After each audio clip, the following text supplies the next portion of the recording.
Hello, my name is Phil Priestley, and I'm with Running4Refuge here in the UK. We're a charitable group that's been set up to raise money, raise funds, raise awareness for a UK-based charity here, a national charity called Refuge, who do amazing work to support victims and survivors of domestic abuse, all types of survivors, including a great number of children. The work they do is absolutely vital, and clearly they need public support. They need charitable donations in order to keep providing the services that they do, and in order to keep saving lives and changing lives for the better. My name is Phil Priestley. I'm a detective sergeant with Cambridgeshire Police here in the UK. I work exclusively in a domestic abuse unit where we focus on investigating crimes of domestic abuse, reports of domestic abuse, and we focus on safeguarding victims and keeping them safe so that they can live a proper life without the threat or the shadow of stalking, harassment and other forms of torment and abuse. We frequently intervene into very dangerous relationships, and with the support of Refuge we evacuate them out of such relationships and give them another chance to move on with their life and to rediscover their self-esteem and to move forward with their children in a safe place where they're free from physical harm or injury. Since we set up our group, we initially started out with our group being a team of 5 officers from the Domestic Abuse Investigation and Safeguarding Unit at Parkside Police Station in Cambridge. We aimed to run the London Marathon in 2014, and we set ourselves what we considered to be an ambitious target to raise £10,000 for Refuge, knowing full well that that would give shelter and protection to countless victims and children, and it would also provide vital services such as counselling support sessions for the children, because I guess a little known fact is that in any refuge 2/3 of the occupancy tends to be children under the age of 16, which is a particularly heartbreaking statistic that gets overlooked somewhat.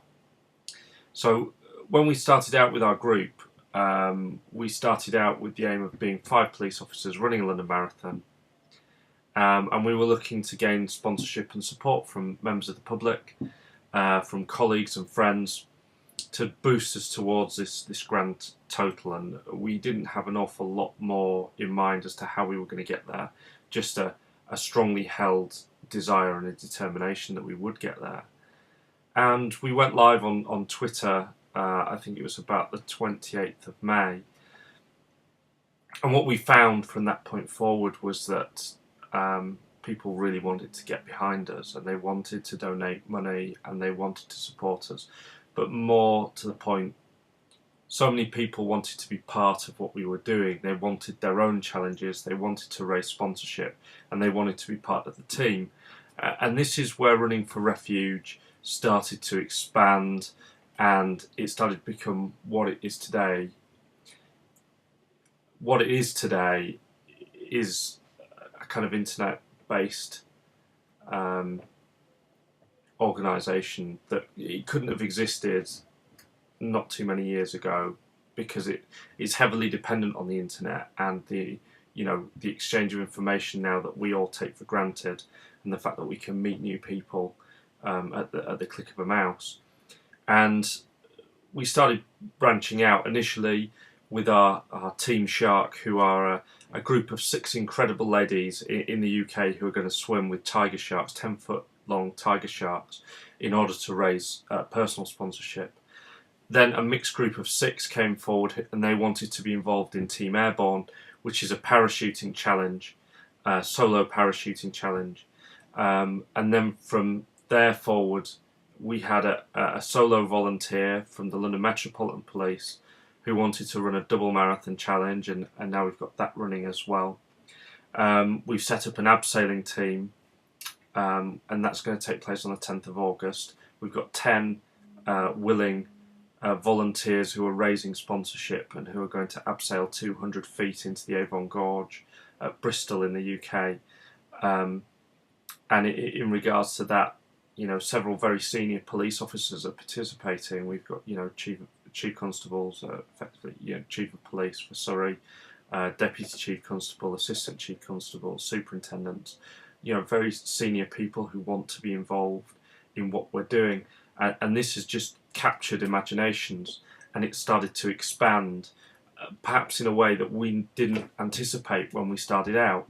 And we've gone with it. We've made sure that we make the most of every opportunity and that we keep on branching out.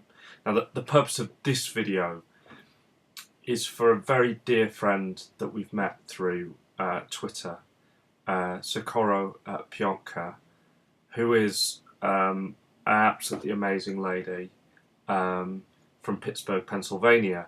And she got in contact with us and said that it wasn't enough for her to watch what we were doing, and it wasn't enough for her to simply make a donation, which she has done. She wanted to do something more.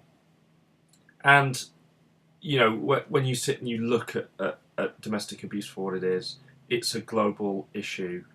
And one of the really incredible things about Running4Refuge is that since we've been on Twitter, and so many people have come to us with, very touching, very moving, sometimes heartbreaking personal stories about what they've been through. We are talking about people from all over the world: Australia, North America, South Africa, absolutely every part of the globe. And the statistics are unerringly similar between a lot of these countries, where between 2 and 3 women a week on average are dying in circumstances of domestic violence, where 1 in 4 women between the ages of 18 and 59 will encounter domestic violence in the course of their lifetime. 1 in 6 men is a conservative estimate, because we know that men feel more stigmatized by this particular type of crime and tend not to come forward. So Socorro came forward to us and said she wanted to do something too, and she wanted to take the spirit of the Running4Refuge project forward locally. And it's incredible, and that's why we feel so passionate and so confident about building a team around Socorro and what she's doing, and that's why we've designated her Team USA. She's our first international team leader. She is somebody who is determined to do something extraordinary to raise money for local domestic abuse services in her area. And we want to be able to support her in every possible way that we can do. She is planning at the moment a rock climbing and rappelling challenge that's going to be based in the Pittsburgh area, and she's going to be joined by friends.